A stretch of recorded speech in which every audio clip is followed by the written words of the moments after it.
Hello and welcome to this week's Caregiver Question of the Week. This week's question is a really great follow-up question for last week's Caregiver Question of the Week, which, if you didn't see it, was all about whether or not we should correct folks who have dementia, if maybe they're remembering something incorrectly, if they can't remember something, or if they're kind of caught in a state of mind that isn't necessarily part of the actual current reality of what's going on. So if you didn't see last week's Caregiver Question of the Week, then I would start there if this is relevant to you. That said, like I said, this week's question I think is a really natural follow-up to that. And it has to do with, okay, so what are we supposed to do if someone with dementia is maybe stuck in a not so pleasant memory? Maybe they're having a scary hallucination or delusion, which of course can happen really commonly with certain types of dementia. So what do we do in those scenarios? And so we're going to be answering that here in just a second. First, my name's Amelia. I'm an occupational therapist, as well as the very proud founder and owner of Higher Standards Caregiver Training and the equally proud co-founder of WCN University. That's Whole Care Network University. This is also, guys, for educational purposes only.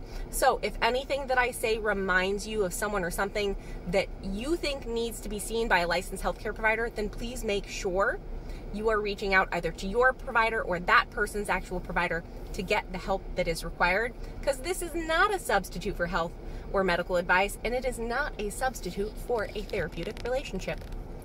Okie doke. So what are we supposed to do in this scenario where someone is maybe having a memory that's really unpleasant, they're kind of stuck in that reality, or they're hallucinating or having a delusion that can, of course, sometimes be really, really scary? There are a couple of parts to this answer, but it's pretty quick, so hang in there with me to the end. So first off, we still have to understand that whatever memory that person is stuck in, whatever hallucination they're having, whatever delusion or kind of false belief might be going through their head, it's still the reality that they're in. And you really just can't argue with other people's realities. You're never, ever gonna win that argument. That said, we don't necessarily want to make it any worse, right? So if someone says that there are spiders all over their body, or there's snakes everywhere, or maybe they're in maybe a bad childhood memory, we don't want to play into that and say, oh yes, well, there are certainly snakes everywhere, or spiders, or whatever you're afraid of is absolutely happening right now. We don't necessarily want to play into it in that way. Instead, sometimes the best thing that we can do is to be a soothing and calming influence on the experience. Let the person know that we're there with them, that they are safe, that we're going to protect them, that everything is going to be okay until they get through it.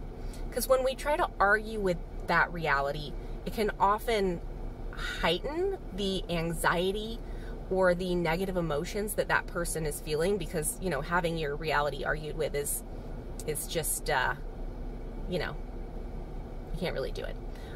So it can actually increase negative feelings when we try to argue with reality.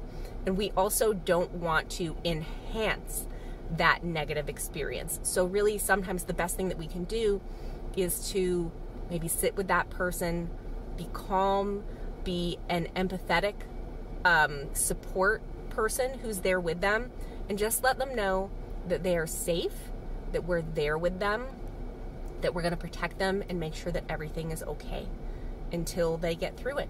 And then, you know, really try to introduce things that are going to change that experience, that are going to redirect them into a more positive state of mind.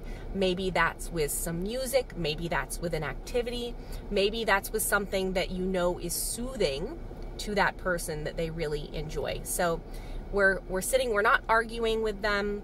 We're being a calm, safe, protective influence on the situation, letting them know that we're there with them, that they're gonna be okay, that they're safe and they're protected. And we are trying to redirect the situation with something that's going to create a more positive or soothing experience for that person.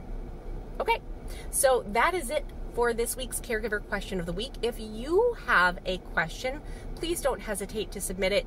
You can submit it using the form that I will drop along with this video. It's a real quick link. It's literally just one question, which is, what's your question? And you don't have to share your name. You don't have to share your email. You don't have to share any contact information or any personal information at all. It's really just an opportunity to ask your question, and I'll do my best to answer it. And of course, if I can't answer it, I will find the expert who can. Okay, guys, until next week's Caregiver Question of the Week, please stay healthy, stay well, and most of all, take care. Bye.